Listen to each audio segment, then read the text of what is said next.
Open clapper. Artists and Crafts online video. Claude, Monet. Action.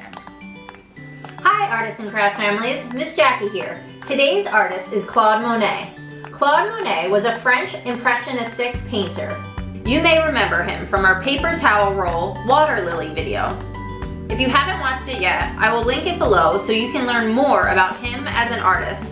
We have recently been re-inspired by Monet because one of our very own Artists and Crafts families moved to Paris. We have been watching their adventures unfold and it has definitely added France to our bucket list.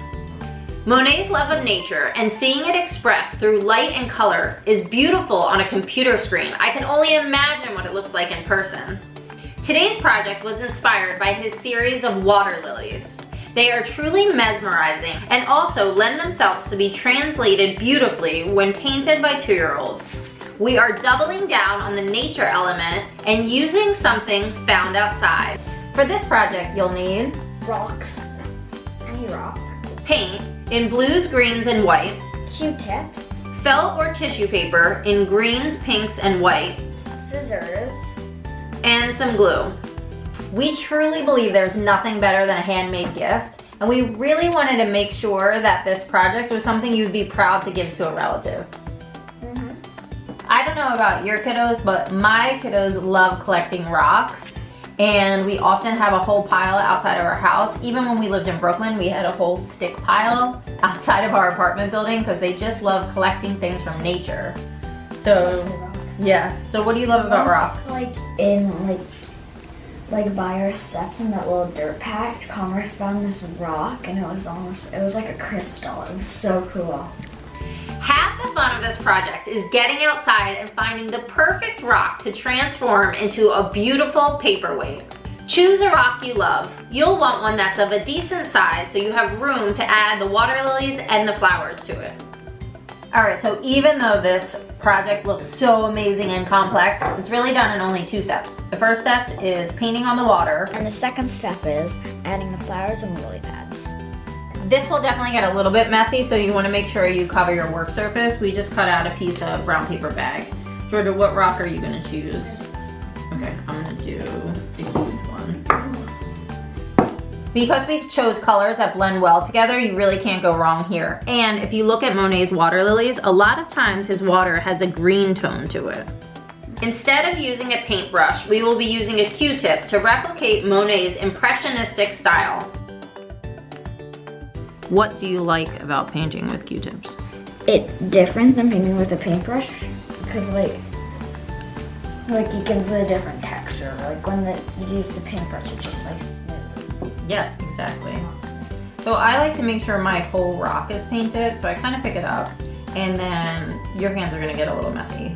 You can prop it on something if you like, but you can also go back and do some touch-ups after it dries. And I even like sometimes see how my Q-tip is like unraveling, and it just makes, like you said, the texture look so much cooler. So I gave my whole thing one big coat of the blues and the greens, and now I'm gonna add the whites. If you look at Monet's paintings, he has a mix of blues and greens and even some white. The fun part about adding white paint is it just makes your colors that you're using lighter. Can I mix these two? Yeah, that's the beauty of it. Even if you mix them all together, it still looks good. Sometimes like it just erases it. Yeah. But you can keep going, you know, like that's the nice part. You can just keep adding. If you don't like it, add a different color on top of it. And if you really like how it turns out, you could do like a whole bunch of rocks and then give it to everybody that you know for the holidays. You're a sucker for a series. I am. Georgia, why do you like giving handmade gifts for the holidays? It's fun. And like no one else can buy it at a store or anything. Yeah. Like totally. if you get a handmade gift, then like you're the only person in the entire world who has something like that. Totally. Once it's dry, you will add your water lilies. You can make them out of felt or tissue paper. If you look here at the ones we made as an example, this one we use all felt, this one we use all tissue paper, and this one we use a combination of both. So what one did you say you like the best? The felt one. Yeah, I think the felt gives a little bit more sophisticated look, and then the tissue paper is a little bit more whimsy. You decide which one you like better, or do a combination of them both. To cut the leaf of the lily pad, simply cut out a circle or an oval, and then snip out a tiny triangle, almost like the slices of pizza you get at a child's birthday party. It's a very thin slice. To cut the flower of your lily pad, cut out a U shape from your pink or white material, and then snip little V's in the top. Create as many as you'd like to include on your rock. So we've let our rocks dry, and now we're gonna add the lily pads and the flowers. So Georgia said she likes the felt the best. So what one was yours? This one, right? The little cute one. Depending on the size of your rock, you may add several. Our rocks are small, so we just added 2 lily pads. There we go. Beautiful, Georgia, I love it. Okay, since Georgia did the felt, I'm gonna show you what it will look like when I do the tissue paper. Just a little bit different for the flower. So I'll glue on my lily pads first.